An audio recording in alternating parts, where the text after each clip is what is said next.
Catalysts in Destiny 2 basically exist to make your exotic weapons better. Whether they're completely useless, make a bad gun good, or make a good gun even better, there is a catalyst to find for most weapons out there. So here's a video of, in my opinion, the top 10 catalysts in Destiny 2. First up is the Huckleberry Catalyst, which changes the magazine refill bonus on a kill from 50% to 100%, which normally wouldn't be seen as a big deal or even completely necessary. That is, of course, unless you're someone like me who plays with a controller, as having a full magazine is definitely beneficial when half your shots end up missing anyway. This means that every bullet counts, or else you'd be stuck reloading, which in a first-person shooter is something I prefer to avoid. So the Worldline Catalyst is actually quite good. It reduces the sprinting time needed to launch a spinning heavy attack. However, ever since Bungie made the decision to remove fun from the game, the weapon itself is actually pretty pointless, and I'm currently thinking of another major reason of why this is. However, this doesn't take away the fact that the Catalyst improves the usability of the sword by quite a bit, and that is a reason for it being number 9.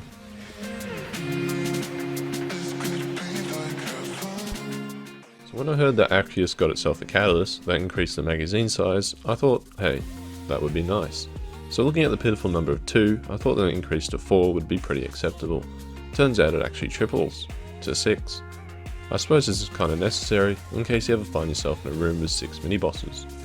Also, increasing the magazine size is good because it removes the need for reloading, which in a first-person shooter is something I prefer to avoid.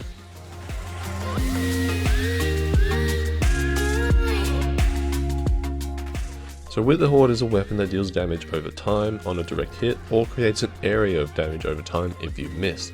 These effects don't stack with more damage on successive hits. They do stack with each other as they are different sources of damage, but they do not stack with themselves. So what I'm trying to say is that one shot is all you need to deal the maximum possible amount of damage over time. This is where the Catalyst comes in, as it gives the weapon auto-loading holster, which in my opinion is the dream perk for this sort of weapon. Shoot with your Witherhoard, then immediately switch to another weapon to deal significant damage with both the dot and your currently equipped weapon. And then once your dot runs out, you can just switch back to reapply it with Witherhoard, because during that time, it would have reloaded. This is also nice as it removes the need to reload manually, which in a first-person shooter is something I prefer to avoid.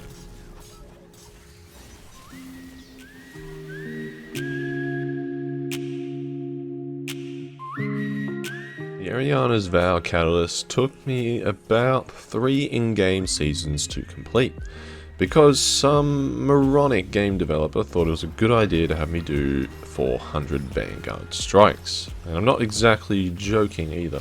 After losing the Catalyst progression bonus from the Season 8 Season Pass, each strike completed, and it had to be a Vanguard strike, as Nightfalls didn't count, would progress 1 out of 400.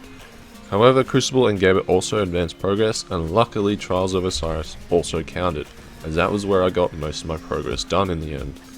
Although I have no idea how the Catalyst progression system works. Currently, I hope Bungie has actually done something about it because it was pretty absurd. Anyway, was this Catalyst worth the months I spent completing it? No. However, casting aside the time it took, it is actually very good. It increases the magazine size from 6 up to 9, and also adds auto-loading holster, which removes the need to reload, and reloading in the first-person shooter is something I would prefer to avoid.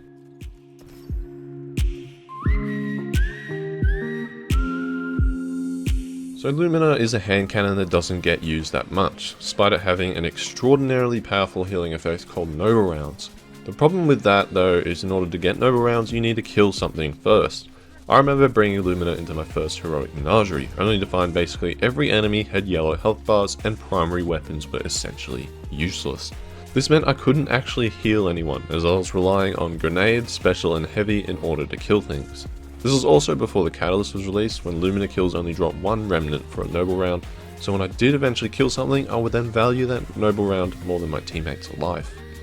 However, with this Catalyst, no longer should you worry about the noble round economy, as 2 remnants now drop from every Lumina kill. Even though this change wasn't really enough to make me want to use Lumina again, it drastically increases usability and potency in just about every activity. These remnants also refill your magazine, removing the need to reload, which in a first-person shooter is something I'd prefer to avoid. Trinity Ghoul's Catalyst is an example of bringing up a weapon from worthless to, hey, it's actually pretty good. So before the Catalyst, the exotic perk Lightning Rod would only proc on precision kills, which basically just forced you to use it like any regular bow. Which was a shame because the unique part of this bow was that the arrows split into 3, but in order to get precision kills, you couldn't really take advantage of that. The Catalyst fixes that, making Lightning Rod proc on every single arc kill. This means Trinity Ghoul is actually a fun weapon to use. It's fun and effective at clearing rooms of low health enemies. So I don't know who designed this weapon to begin with, all I know is that this Catalyst saved this bow by making it actually usable.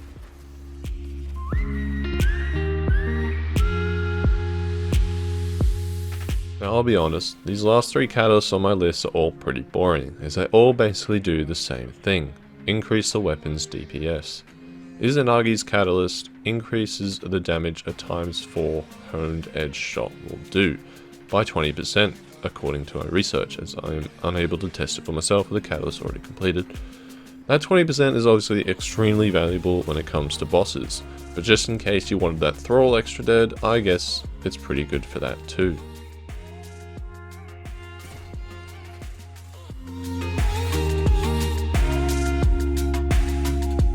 The Whisper of the Worm Catalyst grants a buff called Whispered Breathing. This buff is granted if you ADS for a short time without firing.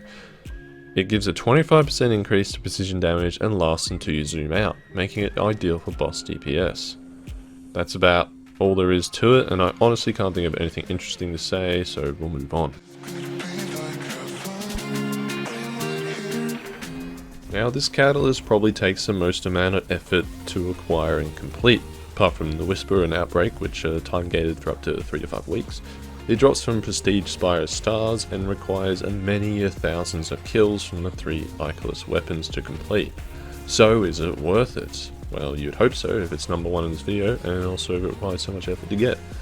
So Sleeper Simulant by default has a long charge time of just over a second, and this catalyst decreases that charge time by about 25%.